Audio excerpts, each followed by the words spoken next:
അൽഹംദുലില്ലാഹ് അസ്സലാത്തു വസ്സലാമു അലാ അഷ്റഫിൽ മുർസലീൻ വഅലാ ആലിഹി വസഹ്ബിഹി അജ്മഈൻ. അമ്മാ ബഅദ്. ഏറ്റവും ബഹുമാനമുള്ള അധ്യക്ഷൻ അവറുകളെ, മാന്യ ശ്രോതാക്കളെ, ഉസ്താദുമാരെ, രക്ഷിതാക്കളെ, വിദ്യാർത്ഥി സുഹൃത്തുക്കളെ, അസ്സലാമു അലൈക്കും വറഹ്മത്തുള്ളാഹി തആല വബറകാതുഹു. പാവനമായ റബീഉൽ അവ്വൽ മാസം സുന്ദരമായ മാസത്തിൽ നിങ്ങളുമായി സംവദിക്കാൻ അനുഗ്രഹം നൽകിയ അല്ലാഹുവിനെ ഞാൻ ആദ്യമായി സ്തുതിക്കുന്നു. അൽഹംദുലില്ലാഹ്.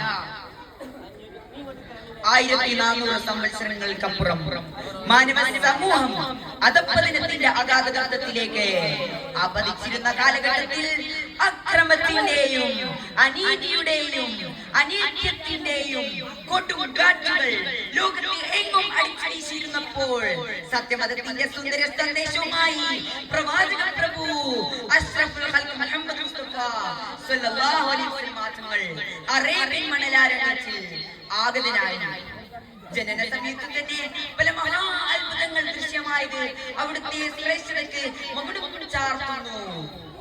എന്നാൽ ചരിത്രകാരന്മാർ ഡാർക്ക് ഏജിൽ എന്ന് വിശേഷിപ്പിച്ച 6ാം നൂറ്റാണ്ടിലെ ക്രൂരരും അക്രമികളുമായിരുന്ന ഒരു ജനവിഭാഗത്തെയാണ് അവിടത്തേക്ക് നേരിടേണ്ടി വന്നത്.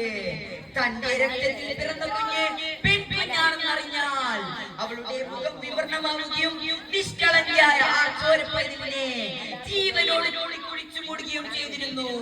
ഇതിൽ നിന്ന് തന്നെ അവരുടെ ക്രൂരത എത്രമാത്രം ഉണ്ടായിരുന്നുവെന്ന് നമുക്ക് ഗ്രഹിക്കാൻ കഴിയും.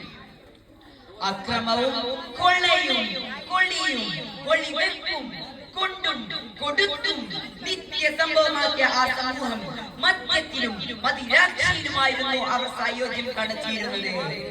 മനുഷ്യത്വത്തിന്റെ ബാലപാഠം പോലും വായിക്കാത്ത സംസ്കാരശൂന്യരായ ഒരു ജനവിഭാഗത്തിലേക്കാണ് സന്മാർഗത്തിന്റെ സുന്ദര സന്ദേശവുമായി പ്രവാചക പ്രഭു അഷ്റഫുൽ ഖൽഖ് മുഹമ്മദ് മുസ്തഫ സ്വല്ലല്ലാഹു അലൈഹി വസല്ലം കടന്നു ചെന്നത്.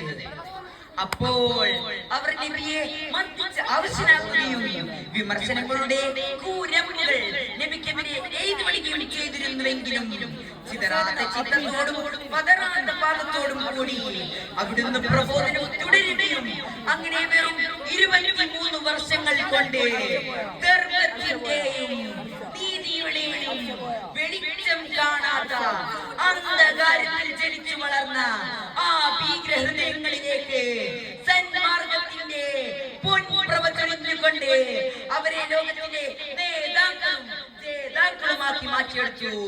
ഇത് ലോക ചരിത്രത്തിൽ തുല്യതയില്ലാത്ത പരിവർത്തനമാണ്.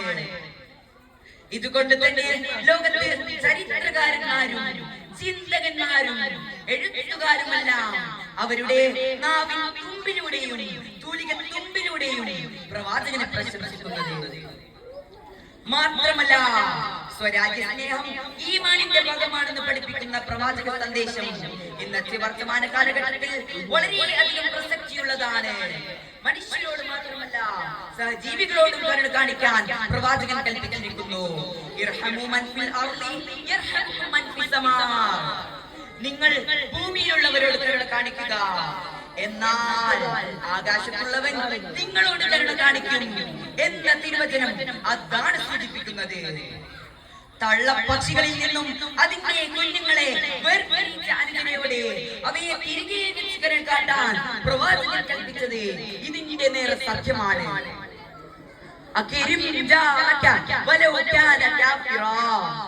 നിന്റെ അയൽവാസി അവിശ്വാസിയാണെങ്കിലും അവനെ നീ ബഹുമാനിക്കുക എന്ന് പഠിപ്പിച്ച നബി സല്ലല്ലാഹു അലൈഹി വസല്ലം തന്റെ അയൽവാസി പട്ടിണി കിടക്കുമ്പോൾ വയറു നിറച്ച് ഭക്ഷിക്കുന്നവൻ എന്റെ സമുദായത്തിൽപ്പെട്ടവനല്ല എന്ന് കൂടി വിശ്വാസികളെ പഠിപ്പിച്ചിട്ടുണ്ട്. വിശ്വാസികൾ തമ്മിൽ ഐക്യവും സ്നേഹവും പുലർത്താൻ പ്രവാചകൻ വളരെയധികം കണിശത പുലർത്തിയിട്ടുണ്ട്. വിശ്വാസികൾ തമ്മിൽ കണ്ടുമുട്ടുമ്പോൾ സലാം പറയൽ സുന്നത്തായതിന്റെ പ്രധാന കാരണം ഇതാണ്. ഇസ്ലാമിന്റെ തനതായ ആശയങ്ങളിൽ കണിശമായ നിലപാടുകളോടുകൂടി ഇതര മതസ്ഥരോടും നല്ല നിലപാട് തന്നെയാണ് പ്രവാചകൻ വെച്ച് പുലർത്തിയിട്ടുള്ളത്. നബി സല്ലല്ലാഹു അലൈഹി വസല്ലം തങ്ങൾ വഫാത്താകുമ്പോൾ അവിടുത്തെ പുതുപ്പ് ഒരു ജൂതന്റെ കയ്യിൽ പണയത്തിലായിരുന്നു എന്നത് ഇതിന്റെ മകുടോദാഹരണമാണ്. എന്തിനേറെ പറയുന്നു, കേരളത്തിന്റെ ചരിത്രം തന്നെ ഇതാണ് വിളിച്ചു പറയുന്നത്. ഇസ്ലാമിന്റെ പ്രകാശവുമായി കേരളത്തിലേക്ക് കടന്നു വന്ന മാലിക് ദീനാർ റളിയല്ലാഹു അൻഹുവിനെയും സംഘത്തെയും ഇളനീർ നൽകി സ്വീകരിച്ചത് ഒരു ഹൈന്ദവ സഹോദരനാണെന്ന് ചരിത്രം പരിശോധിച്ചാൽ നമുക്ക് ദർശിക്കാൻ കഴിയും.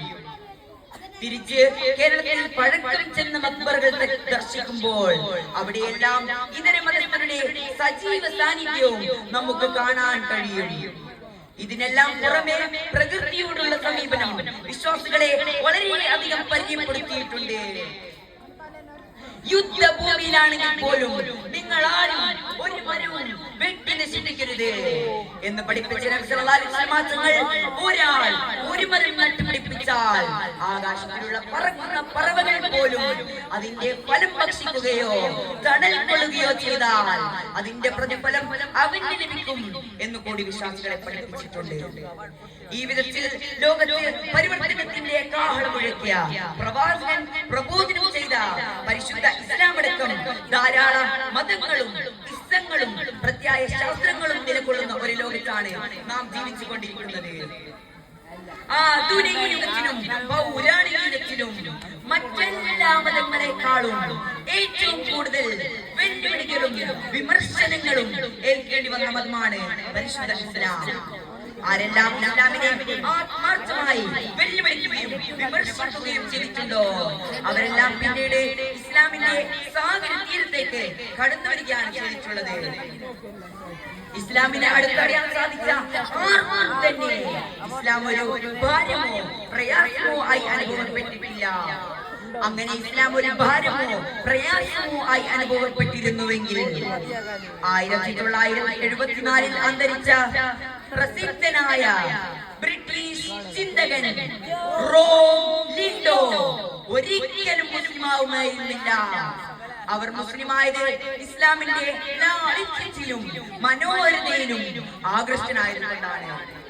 ഇങ്ങനെ എത്രയോ ബുദ്ധിജീവികളും ശാസ്ത്രജ്ഞന്മാരും ചിന്തകരും ഇസ്ലാമിന്റെ ഈ സമീപനം മനസ്സിലാക്കി ഇസ്ലാമിലേക്ക് കടന്നു വന്ന ചരിത്രം നമുക്ക് മുന്നിലുണ്ട്. സമയക്കുറവ് മൂലം ഞാൻ അതിലേക്ക് കടക്കുന്നില്ല. മുസ്ലിമിയുടെ സുന്നത്തുകളും മുസ്ലിമിയുടെ ആശയങ്ങളും ജീവിതകാലം മുഴുവൻ പിൻപറ്റി ജീവിക്കാൻ തൗഫീഖ് നൽകുമാറാകട്ടെ. ആമീൻ ആമീൻ യാ റബ്ബൽ ആലമീൻ എന്ന് ആത്മാർത്ഥമായി പ്രാർത്ഥിച്ചുകൊണ്ട് ഞാൻ എന്റെ വാക്കുകൾക്ക് വിരാമമിടുന്നു. അൽഹംദുലില്ലാഹി റബ്ബിൽ ആലമീൻ. അസ്സലാമു അലൈക്കും വറഹ്മത്തുള്ളാഹി തആല വബറകാതുഹു.